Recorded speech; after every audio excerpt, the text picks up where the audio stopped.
the hard work is to say, I care about my long-term self. And so I have to allow that I might be wrong.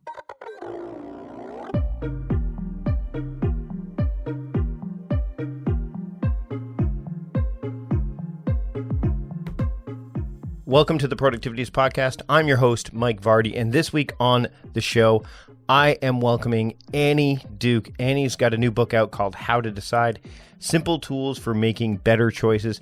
I was thrilled to have this conversation with her. I've never talked with Annie before, although I am a fan of her work, thinking in small bets, and then, of course, all the other stuff that she's done. We get into a whole bunch of stuff that I both expected that we could talk about, but then also stuff that I didn't expect us to talk about. This is a really scintillating conversation, and I just can't wait to share it with you, so I'm not going to wait any longer. Here is my conversation with Annie Duke here on the Productivities Podcast. Enjoy. We had a lovely conversation before we hit record. I like to do that with every single person that I chat with to get to know them a little bit better, because we haven't had the opportunity to talk before. I feel like we're now kindred spirits in a lot of ways. Yes. When it comes to sci-fi shows and how we watch them and how we decide, kind of when to do these sort of things. And your book, How to Decide: Simple Tools for Making Better Choices, is out now. What was the impetus behind saying, this is a book that I need to get out there? Like, this is a book I need to write. Yeah, so this book is so it's interesting. It was really a book about kind of like why do we need to be thinking about uncertainty in our decisions? Why do we need to pay attention to luck and hidden information? How does the uncertainty in the environment in which we decide frustrate our ability to become better at it? Allow things like, we hear a lot about like cognitive bias and things like that. How does that allow that to take hold? There's a little bit in there about how you might get better at it, but it was mostly very much like a big why book with like a smattering of how. And as I started interacting with the readers of that particular book, what I kept hearing from them was, okay, there's lots of luck in the way that things turn out. When I decide, I'm deciding with imperfect information. We all have this resulting problem where we pay way too much attention to the outcomes of individual decisions in determining what decision quality was, and so on and so forth. So how do I do it? How do I actually become better at making better decisions? What would a really good decision process look like that would allow me to improve given the uncertainty? And I had enough people ask me that question, basically, that I said, well, actually, that's actually a good point. I should probably write something on the how. I think that there's a paucity, like people aren't talking about this enough, like how would you actually do it? I think there's like such a huge literature on what goes wrong with human decision-making and not such a big literature on how you can make it better. And I think that maybe I'll tackle that. So I originally was thinking about the book as like really just a workbook that would go along with thinking in bets. Like I would say, go look at chapter 1, and then here are some exercises. And I realized, no, I should really untether it from that. So How to Decide is now a book that you could read, having never, ever read Thinking in Bets. You would totally get what you want out of it. There's actually a lot of why should you care and a lot of explanation and science in there about the ways that things go wrong. But there's also a workbook aspect to it. So it's not fully a workbook, but it's got a workbook aspect to it that really walks you through. This is how you make good decisions. These are the processes that you want to put in place. Here's a whole set of tools that you can use in order to do that. So that was a very long answer to say readers asked me to. Well, yeah, but the interesting thing is that, how-to books, everyone learns a little bit differently, right? Like, I think you get to a point where it becomes challenging to do the how-to because then there's another layer underneath that, right? Like, well, I don't know what that is. And so was this book more challenging to write for you than Thinking in Bets, or was it a natural progression? Like, how was that writing process different for you? Because I think I would imagine it would be different. Yeah, so that's so insightful. You're the first person who's actually asked me that question, which is really insightful because this book was a living hell of despair to write. If I have to say, that's not to say that I'm not like super happy with the outcome. I'm actually quite pleased with the outcome. But the reason why it was so hard was for the reason that you said, right? Is that I'm talking about these concepts like resulting, for example. And just so for people who know, resulting is basically using the quality of the outcome of a decision in order to work backwards and derive the quality of the decision itself. Now, that might seem very reasonable, right? On sort of first blush, if I get a bad outcome, I should look at what was wrong with the decision process and assume there were some problems there. And if I get a good outcome, I should sort of look for what's right and assume that things went right. But this is the whole problem of uncertainty, is that that's actually quite a poor decision process. It's like, that's a very bad heuristic to use. And I can put it to you really simply. If you get in an accident, it might not have been your fault, right? Like, you can go through a green light and you can get in an accident. You can also, here's the bigger problem, I can go through a red light and I can get through just fine. So just because I got a good outcome from going through a red light, I hardly think that I should assume that going through a red light is a good decision. And yet this is what we do. And if I get through just fine, I assume this is what we do. Now, if I can get you there because it's so clear, like this, going through green lights and going through red lights. But what do we do, like, when you hire someone and they don't work out? Was it a good decision process? Was it a bad decision process? Well, leadership is going to assume you must have made a mistake. But maybe you didn't. Maybe it's hiring is hard because all you have is like an interview and a CV, and you haven't actually had them in your office for 6 months, right? So now I'm sort of trying to tackle these problems and trying to show people a better way. But I have to find a way to get people there intuitively, which meant that I have to offer up a whole bunch of different thought experiments where I'm pretty sure that people are going to come to the same conclusion about what the thought experiment is going to do. Now, I do a little rhetorical trick in there, which is I say, if you're like most people, that allows for the few people who I don't quite capture with the thought experiment. But I'm not trying to use that rhetorical trick to get around the fact that most people don't actually get there. I have to figure out things that everybody's get there. And then I have to figure out, like, okay, so what's the tool that I can give somebody that's going to help them solve this problem? So, like, a simple example, I think that the opening thought experiment in the book is, imagine that you grew up in the South and you went to college in Georgia, and you get offered 2 jobs. And one is in Florida or in Georgia, and one's in Boston. And you're really worried about the weather in Boston. And, obviously you've never endured in New England weather, and you've only ever lived in a place where the climate is really nice. And you only know so much about the job. So you think about it, you go up to Boston for a couple of days in the middle of February just to check it out. Doesn't seem that bad. And I say, so you move to Boston and you hate it.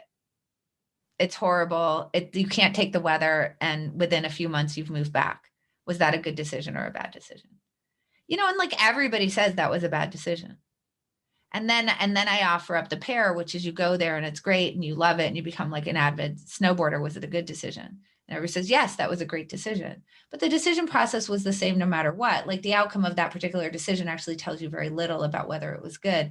So that's just the opening thought experiment. There's a billion of them in the book. And that was such a hard process to try to figure out, first of all, where am I supposed to start as I'm trying to build out like a complete decision process for people? How do I actually come up with thought experiments that are intuitive, that are going to get people to be able to sort of pierce the veil of their own bias and, where your intuition can actually send you wrong? What are the tools that I think are going to be easy enough for people to be able to use and repeat? How deep am I supposed to go? And those were such hard problems. And then in the middle of it, what happened was I was kind of talking about this one issue of like starting to get into probabilistic thinking. And I was trying to write this one chapter, and I just got so stuck because it's such a deep topic and you have to figure out like, how deep are you going to go? And the way I finally realized, wait, this isn't one chapter, it's 2 chapters. And that was sort of after a month of being stuck. So then I divided into 2 chapters. I did the first part, and then I went to go do the next chapter, and I got stuck again. And I realized that was actually 2 chapters. And so I divided that up. And what ended up being 1 chapter, just kind of about probabilistic thinking, ended up being 3 chapters, which went from decision trees to probabilities to inside-outside view. And it kind of went in this progression. So yeah, I mean, when you really have to, you know what it is? It's like when you have to put your money where your mouth is. Yeah, It's quite a and you challenge. have to draw the line. Like, I mean, when I've been Right. working on time crafting and you put it into a book, it's like, okay, well, on the internet, I can change, I can evolve the blog post. I mean, I was watching a documentary on Amazon Prime about Tony Robbins, and it was like a profile piece that I think it was the New Yorker did, or some. We'll put a link in the show notes. We'll put a link in the show notes. But I was watching it, and his version of what he does in the morning on that documentary is very different than what I heard or read before, right? And so he had the ability to kind of revise it, right? But once it's in like this book, right? Like once it's there, it's like, okay, because you can't control when someone picks it up. You can't control when someone comes across it. You're like, oh no, that's old school. Like when David Allen wrote Getting Things Done and he changes some of the nuanced language to reflect what matters more now than say what mattered in 2004, right? Or whenever the book came out. That's got to be a challenge, right? So how, what was, when, as you were going through this, what was one of the parts of the book that you said, okay, this, I think that this is the go-to for, when I bring up tactics and tools, the simple ones for people, this is the one that I think is the portable factor. The story, when they talk about like Malcolm Gladwell's 10,000 hours, that you take that out of Outliers. What's the one in here that you think like, this is the one that when I get interviewed or when I get people talk to me about, this is the one that seems to be the one that most people are taking hold of and running with? So it's interesting. Like the one that everybody takes hold of from my books is resulting. I mean, for sure that's the biggest one. You can see it all the time, by the way. Like actually someone just wrote me, because I wasn't watching it myself, but I opened Thinking in Bets with 2015 Pete Carroll, and the Seahawks against the Patriots. So he decides to, call a pass play with 26 seconds left. It's second down. And it gets intercepted, and it's just, the worst play call in Super Bowl history. Someone just pointed out to me that it was Andy Reid just did the same thing. I was just going to say to you, oh my goodness, I just got goosebumps. Yeah, Andy Reid, fourth down, playing the Browns. They're only up by 5. Tony Romo, who is doing the color, he's vaunted for never being wrong. Like he's like, whatever Tony says is going to happen is going to happen. So they're going to try to draw them offside, because if they draw them offside, they're going to get first down, et cetera, et cetera. Mahomes is not in the game now. He's their main quarterback. They've got the backup Chad Henne, who's like the 13-year veteran. And what does Andy Reid call? A pass play. Pass play. And then what's awesome is they knew exactly what to do. Apparently the left guard or the right guard like tapped his leg, and it was like, okay, we're going to do this. And then Tyreek Hill caught the ball, and not only did he catch it, but he sat down in bounds so that the clock kept running, and that was it. It was game over, and no one. Tony, you hear the reaction. You can look at YouTube videos. Tony Romo is literally incredulous with not just like, oh my gosh, I was wrong, but so happy he was wrong that they did that. And yeah, no one predicted they would call that play. None. No. And you can just as well imagine, particularly with a pass play, where that clock is going to stop super fast if you miss, and the ball's going to, okay, you can't run the clock out now. That had that failed, it would have been like, what a freaking idiot. Why would you on earth run a play where if it doesn't work, the clock is going to stop? Yeah, you could punt it. You literally, if you don't draw them offside, you punt the ball. Cleveland has it way back at, in their deep in their territory. And you just like count on your defense, right? So I'm not saying whether that was a good play or a poor play. I'm saying that the fact that it worked out has basically nothing to do with whether it's a good play or a poor play. I'd have to go and analyze it. But this is why, like, you see this resulting problem all the time. You put these two plays side by side. Now, I have done the probabilistic work on the Pete Carroll play, and it's one of the most brilliant calls in all of Super Bowl history. And I'm happy to go through that if you want. You can go read about it in my book. It's amazing. But the minute I show that video in my talks and I put the still up, and before I have said a word, you hear people, first of all, a lot start to laugh. And then there's usually someone who's like, and that person's from Seattle. And then I'll usually hear like, why didn't they hand it off to Marshawn Lynch? This is before I've opened my mouth. This is how strong this resulting thing is. And it feels so intuitive, right? Like that pass was intercepted. It has to have been a stupid play.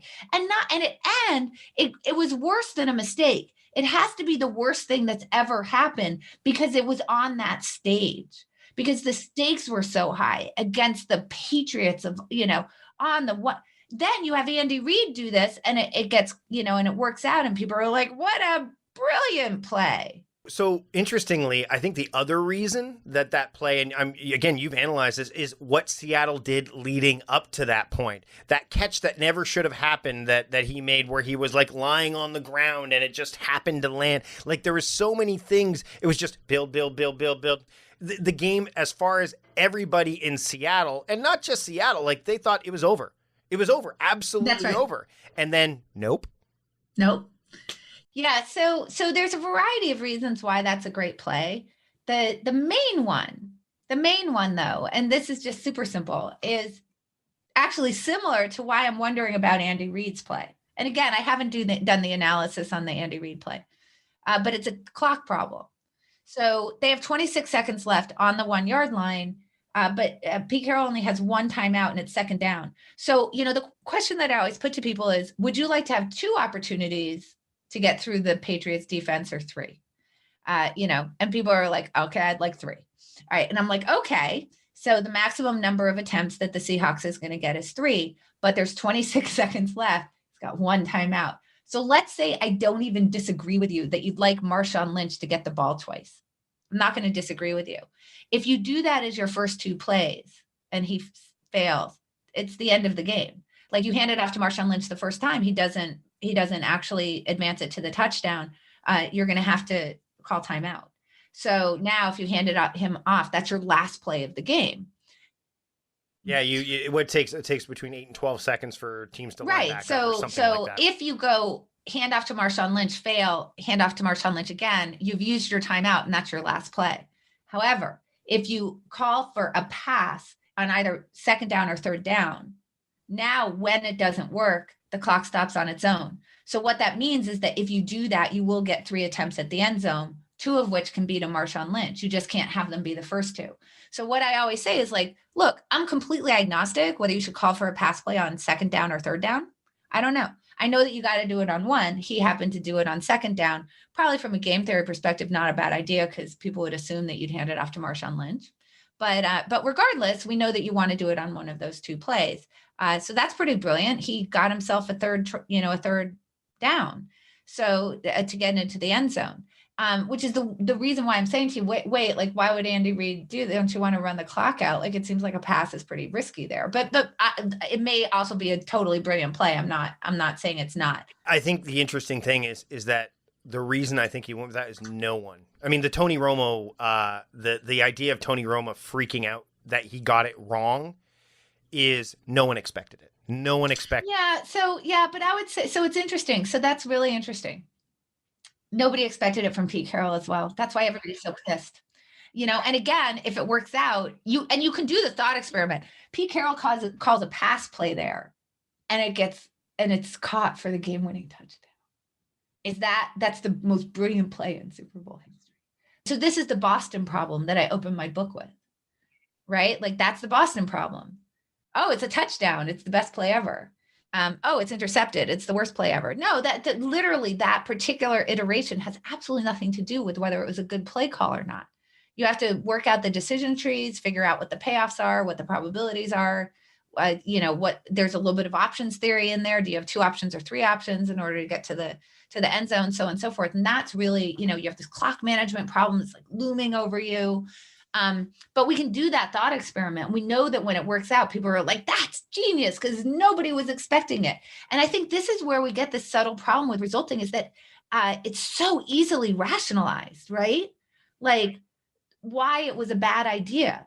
And I've had people rationalize those things to me all the time because that's just the way our mind works. We want the world to make sense. We want it to line up. We don't. I think part of the problem is like there's a bias called illusion of control and we kind of live it.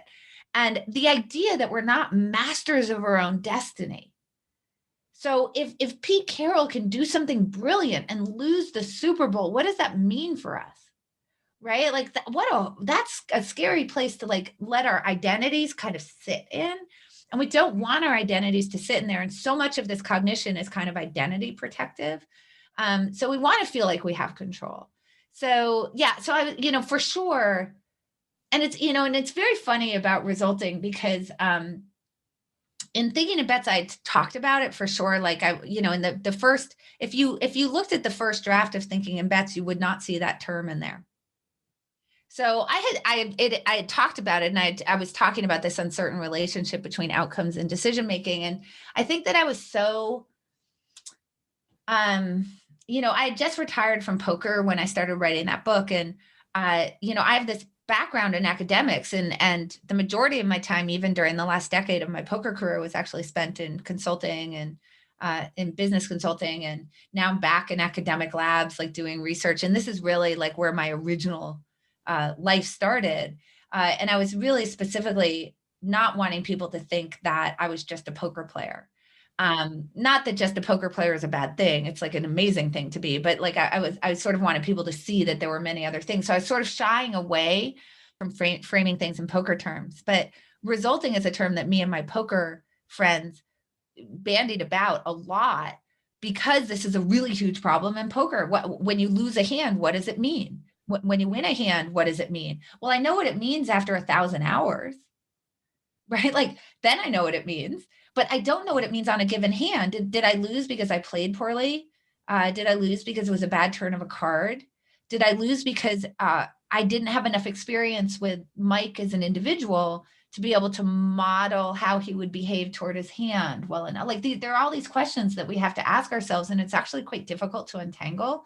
And one of the things that you hear from poker players all the time is when they win, they're talking about how brilliant they were.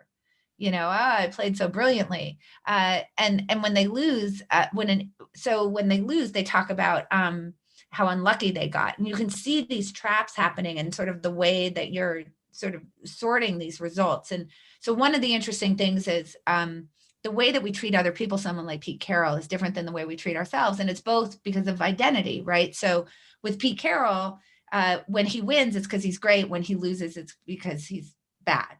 And that's this idea that we're master of our own destiny. So that's how we deal with somebody else. But when we deal with ourselves, in order to protect our identities as decision makers, when we win, it's because we're great. When we lose, it's bad luck. So we all know that, right? Like this is called self-serving bias. So you hear this with poker players all the time. So, the elite players were always like really obsessed with fear of that kind of mistake, right? Fear of resulting, fear of self-serving bias. And one of the things we used to say, it was sort of code we'd say when we were talking to each other. I would say blah, blah, blah, blah, blah, but maybe I'm just resulting. And like you would always be adding this in because you'd be begging them to tell you, like, am I just resulting? Am I taking the wrong lessons from this? So I hadn't put it in the original draft of the book because it's a very pokery term.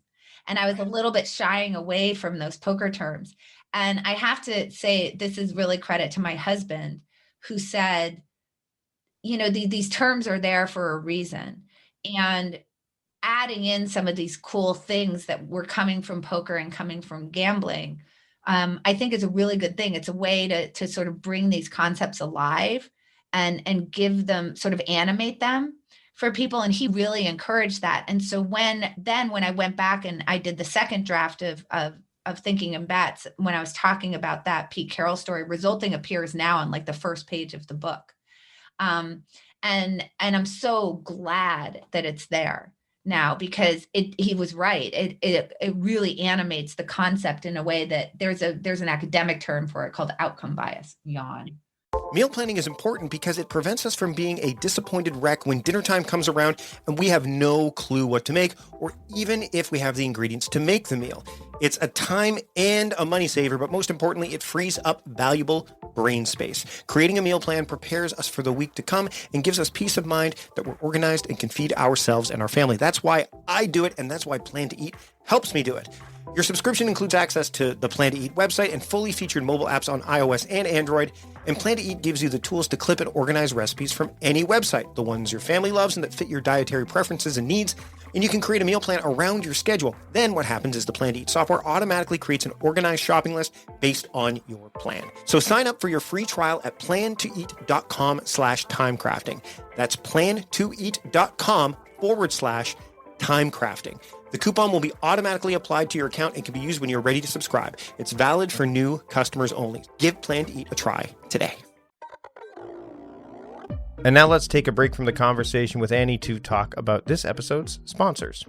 The new year is here, and with that marks a fresh start for your small business. So whether you're shifting business hours or hiring more remote employees like I am, one thing that remains unchanged is the importance of having the right people on your team.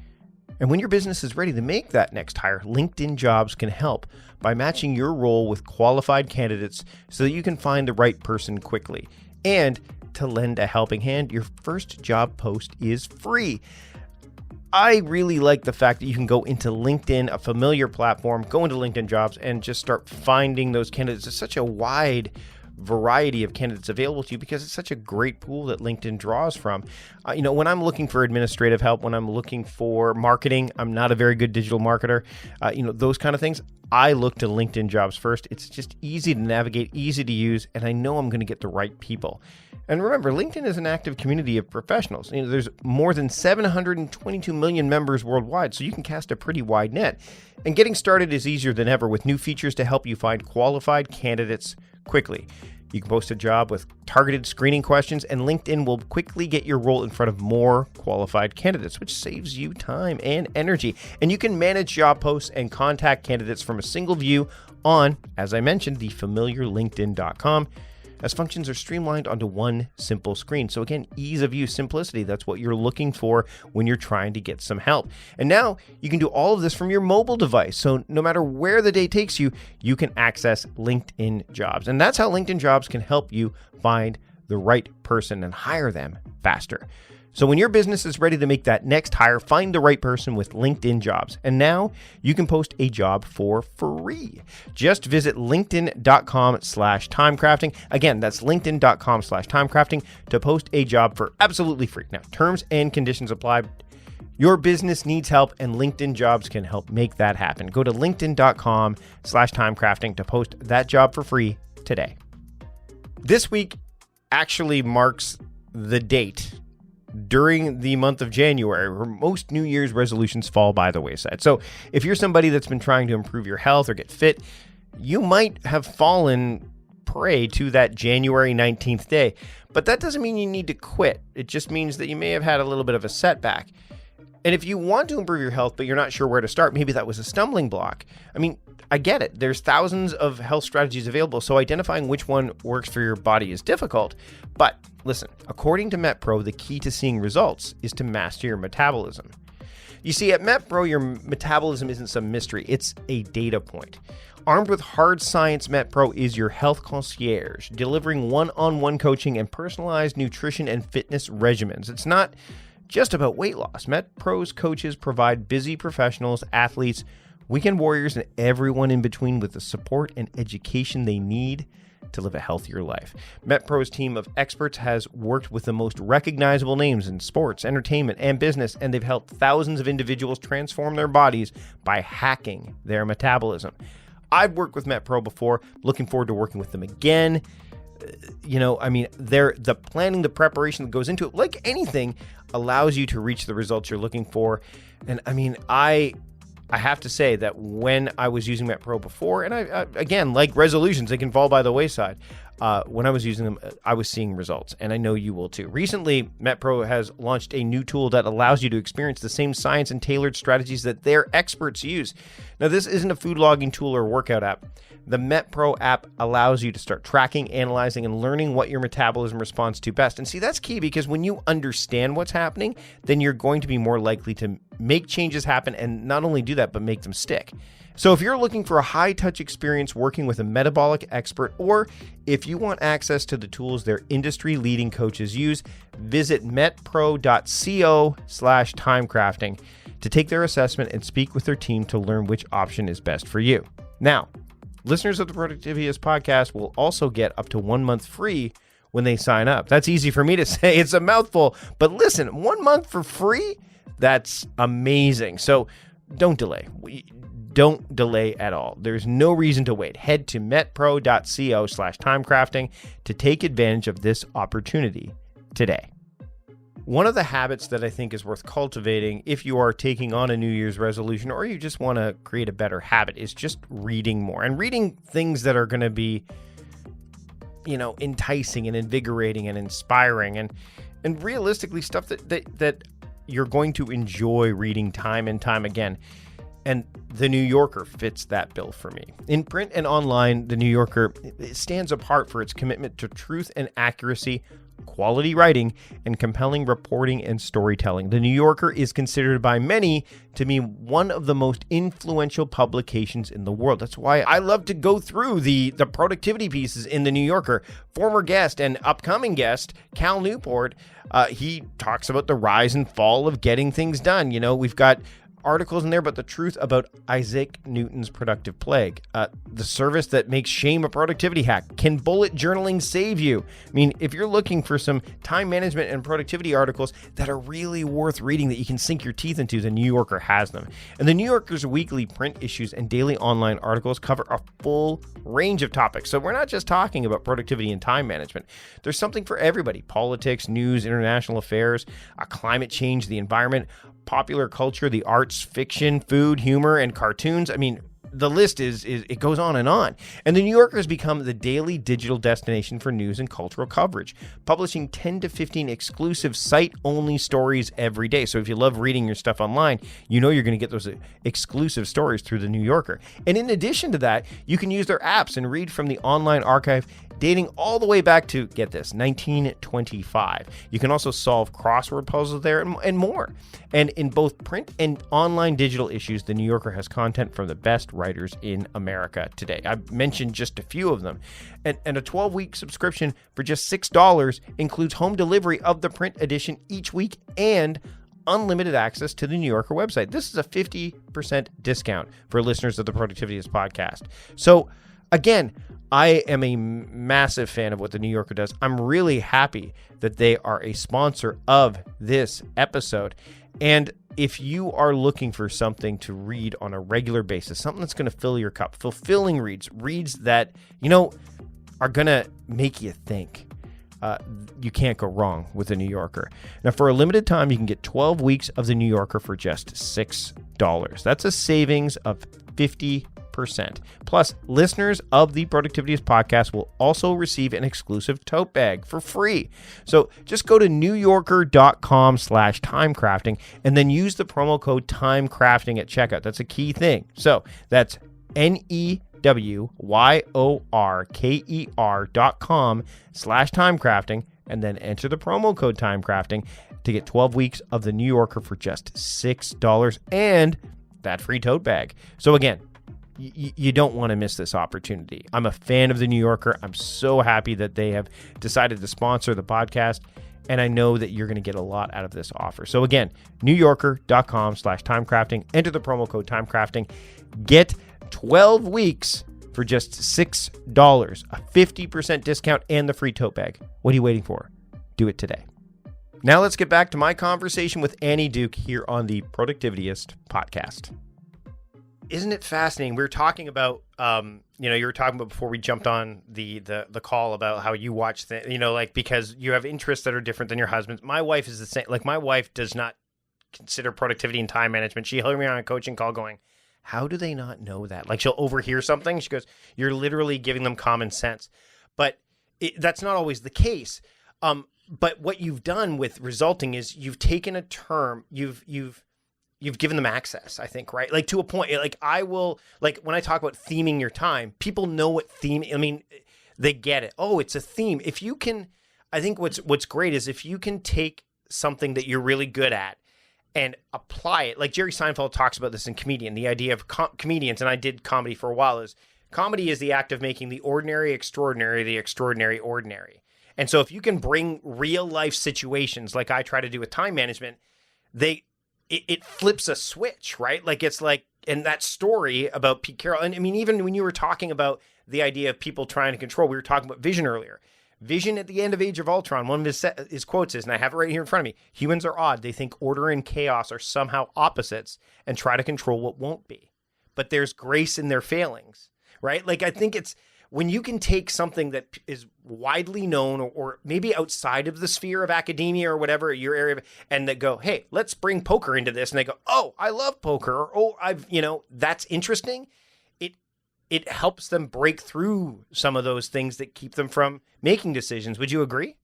Yeah, I really do, and I think that it goes into some amazing work that's just been done on mental models, right? Which goes back to work on, honestly, a little bit on chunking, right? That we remember things better when we can chunk them together. Why are we better at remembering a phone number than a random string of numbers, right? Because we have context around it. We can chunk that together. We can kind of understand how those numbers kind of go together. We can think about it as what's the area code, right? So we've got that chunk and we remember the area code, right? And that helps us.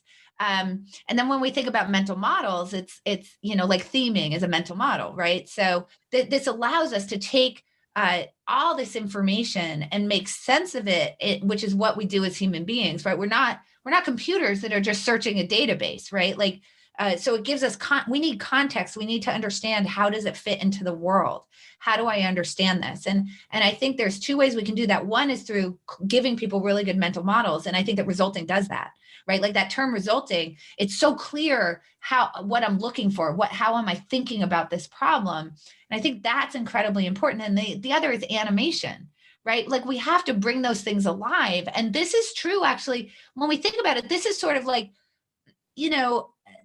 there's that saying, the opposite of a great truth is also a truth. And Phil Tetlock, when I was talking to him a few months ago about my new project, said, well, we could really take that and say the opposite of a virtue. A great virtue is also a virtue. And when we think about that idea of animation, how do we make things vivid in order to allow people to be more productive, allow people to really understand these concepts better? That's really just taking something like availability bias and turning it to the good. So for people who don't know what availability bias is, it's basically that when we're trying to judge the frequency of things out in the world, that the more vivid or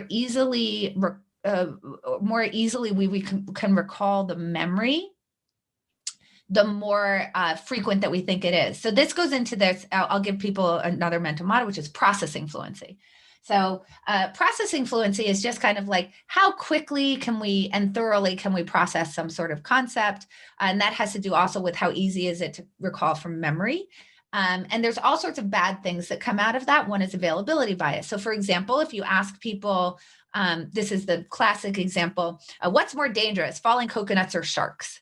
And people say sharks. Sharks are super dangerous, but falling coconuts are like 30-1 more dangerous than sharks. Many more people die from falling coconuts than from sharks, but it's not, we don't really hear about it we hear about shark attacks, and we've seen the movie Jaws. And so all of this gives it it's more vivid. It's easier for us to call. We have more processing fluency around it. And so we assume it must be more frequent. Now you can imagine back on the savannah, when hominids first appeared, that this was not a bad strategy, right? If I come across something in my little tiny world and I see it more often, it's probably more frequent. Now, that is a very poor strategy in the world in general.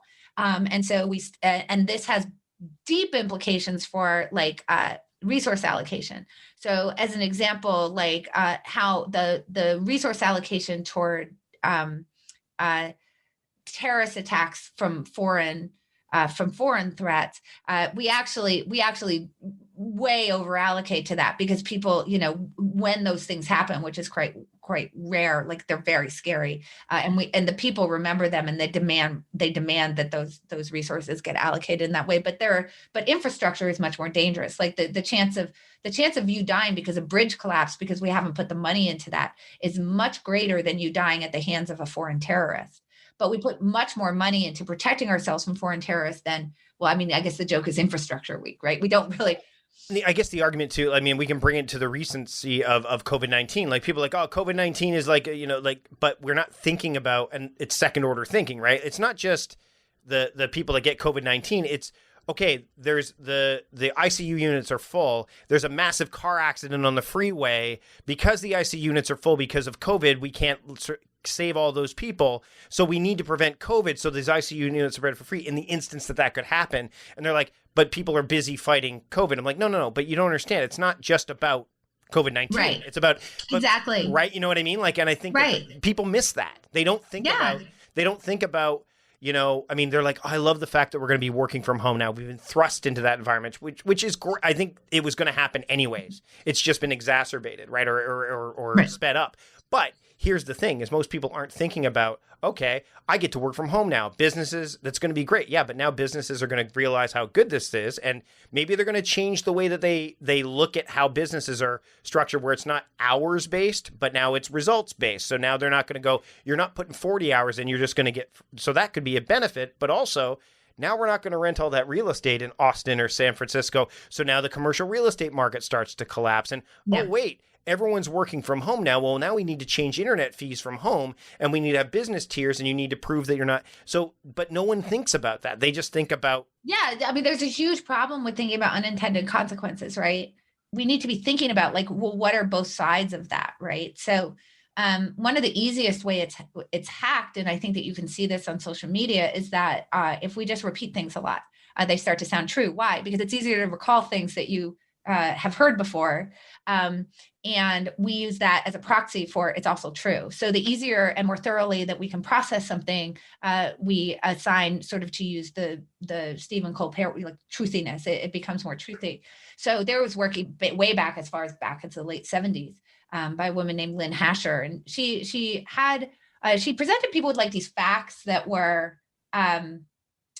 like they were like someone wouldn't know right off the bat if they were true or not. So it wasn't things like elephants are purple, right? Obviously, it doesn't matter how many times I say that to you. You're like, well, it's not true. And in her case, it was like giraffes are the only mammal that can't jump. Okay, so you got to put a little thought into that one. So if you do put some thought into it, you'll be like, wait a minute, what about elephants, right? Or hippos or rhinos? I don't think they can jump. But on first blush, it's like, is that true or not? It's not clear. So anyway, so she's presenting you with this whole list of facts, and you're supposed to just say, how true do they feel to you on a scale of 0 to 5? And what she finds is that, and then she brings you in next week and she gives you another list of facts, and she brings you in on the third week. She gives another list of facts, and there's some repeats that are embedded in there. So like giraffes are the only mammal that can jump will repeat in there. And what she finds is that when you get to the third time that you hear something like this, people will rate it as true as the first time they hear something that's actually true. So like one of the things, so, you know, this is the downside to this processing fluency thing, right? And I remember, so one of the things that I thought was kind of interesting was that, I don't know if you follow Daniel Dale, but he's like the fact checker for CNN. So he's fact checking, and he's like, he would fact check Trump a lot. And we know that Trump repeats things a lot. Like he'll repeat the same thing over and over again. And Daniel Dale would like, and I think that this is where you get into these kind of traps. So he would say something that he would say of something that Trump had said, like in a speech. And he'd say, this is the 100th time I'm fact checking it. It's still not true. And he would sort of be pulling his hair up and be like, I don't understand. Like, why does Trump keep saying this? All the fact checkers are saying it's not true. And if you think about it from the perspective that I've just told you, and then you get into this weird thing of, well, then Daniel Dale is actually in some ways contributing because he's in fact checking it, he's repeating it. So I'm not saying that you shouldn't fact check people, but I'm saying then now you get into this problem. And then when you think about this other kind of warfare, which is information warfare, and some sort of vehicle like Twitter is like this repeating, it's a replication machine. You're just like, so then what happens is that like a Russian bot or something will come on and they'll say something that isn't, they'll do something that isn't true. And then they have a bot farm that then repeats that. And then there's a bunch of actual humans who I don't think are trying to do anybody harm, but they've now seen that message repeated. It now feels very true to them. And then they start to repeat it. And, and this all goes back to theming. Well, and not only that, or resulting, right? But not only that, and what's interesting is, back to the original question, like the how, or one of the questions I asked about, like the how to versus the why. Whenever I tell someone that they should like think about theming their time, like, well, what theme should I choose? Like, I don't know. I don't know your situation. That's up to you. So then you get into that tough part, which is when it's like, okay, well, here's how, and then that becomes like the why is like this. You can really get into the why, but the how becomes like it just expands because you're not just dealing with like you're trying to find out where the most people lie. And if it's a concept, like you said, resulting where it's like, it's lived in this niche for a while and I'm expanding its purview. For me, it's like the same thing. It's like, okay, well, I'm expanding it, like where it's going, its reach, but that means I need to try to bring more people in. And that in and of itself is the challenging part, which can get quite exhausting as you. Yeah, exactly. So like I'm very careful in saying like your values are your values and your goals are your goals, right? Like here's how I can give you structure for trying to figure out among options, like what should I choose in order to actually help me to achieve my goal. But I'm not going to tell you what your goal is. You need to decide that. I can't tell you what your resources are. That's for you to decide. I can give you a structure and a process that you can then, take your own individual self and your own individual goals and your resources and what you're trying to accomplish and the things that you value. And you can now slot it into this structure. But that's not like the easiest, it's like, that's hard. And so the thing is when we're looking at this book, it's like they have to do the work, right? So yes, last question. This is very much a do the work book. Right. So my last question before we wrap up is how, and it might be a long question, maybe a hard one to answer is, okay, so we've said that. You say you have to make the decision on your goals, your intentions. What's one action or a piece of advice that you can give to say how they can break past that so they can start to do it? Because I think that's a big barrier people need to break. Because again, there's a bias there, right? Like, oh, it seems like there's a lot, but there's not. So the idea of, because it's the hard thing, right? The hard thing isn't, doing like checking off a to-do list, if you're doing like, that's why inbox zero for emails is so easy. Like, oh, I know I have to answer these emails, and oh, look, I answered 300 emails. That means I was productive. Were you really productive? Like, is that your only part of your job? So it's the hard stuff, the impact stuff, the stuff that you actually have to take thought. And so you could give them a framing device and a system and a framework to work off of, but like you said, I can't decide your goals. I can't decide what themes you should choose for your day or what you're looking for. But here's a tool that will help you. What advice can you give to have someone break through that? Like, okay, you know what? I do need to do this work. That decision, because that's a hard one. That's the one once that happens, the momentum is there to keep going, right? Yeah, so I think this is a theme. Get it? A theme in all my work is to get on the right time horizon. So I think that we always have this internal fight between what's good for present me or what feels good for present me and what's actually good for me in the long run. And I think that's true whether you're talking about like, ooh, there's this yummy piece of cake in front of me right now, but also I would like to live till I'm 90, right? So that's a time horizon problem, right? Obviously the cake is very yummy for me now, but not so great for 90-year-old me, if I'd like that person to exist. And I think that the same is true in terms of the decisions that we make on a daily basis and how much work are we willing to put in. That might be hard work. It might expose to us that there's all sorts of things that we believe that actually were wrong or needed to be recalibrated or whatever, that the processes that we've been doing, even if we get good outcomes, weren't the best processes that we could have done, that maybe some of the bad outcomes that we've gotten in our life were actually because we didn't actually have good process and we weren't making good decisions, right? Those are all very hard things for us in the moment, right? You know what's not hard for us in the moment? Inbox zero. Right? Like, because I get it. I get the hit. I get like the dopamine hit right away. Like, zero. Now actually sort of deciding which things should I put aside and what am I supposed to focus on? And should I be responding to all of those? Should I be using that time to get that to zero as opposed to using it for other things? Those are complex. And those are things that sort of play out over a longer time horizon. So here's the thing that I would say is, just ask yourself this question. Start with this. Do I think that my life will be better if my decision-making gets better over the course of my life? Now that one, I assume the answer is yes. And then I would come up with the follow-on question, which is this. If your decision-making is going to improve, do you think that along the way, you're going to discover that some decision process that you're employing or certain beliefs that you had about the world, you're going to find out that they weren't exactly 100% correct or true, and you're going to actually have to rethink those things? And I think the answer is also yes. And that's a relatively easy yes, because there's a whole bunch of things I believed when I was 20 that I just want to like shoot myself now.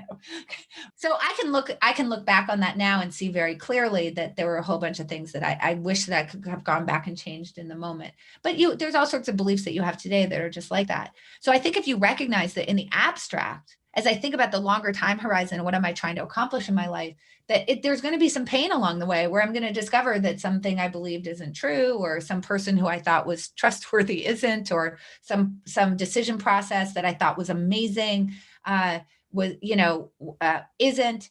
That yes, I'm going to have to do that. And we've seen that in the life of like it used to be a big thing in businesses to be like, I'm results oriented. And now we know like that's a super destructive thing for your business. But people used to be very confident that that was the right way to lead, right? And so we know like on a macro level, this happens. We know this can happen on a micro level. Okay, so once you accept that, then you have to live it.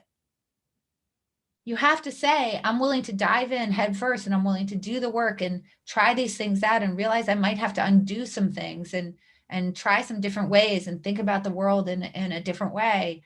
And really live in a way where I'm not just questioning my own beliefs, but I'm allowing other people's perspectives into my world in a way that's really true to their perspectives. I'm allowing for the fact that they may see things differently than I do, that we could be looking at the same data and we could come to different conclusions about it, that we could look at the same data, come to the same conclusion about it, and still think that the thing we're supposed to do given that conclusion is different.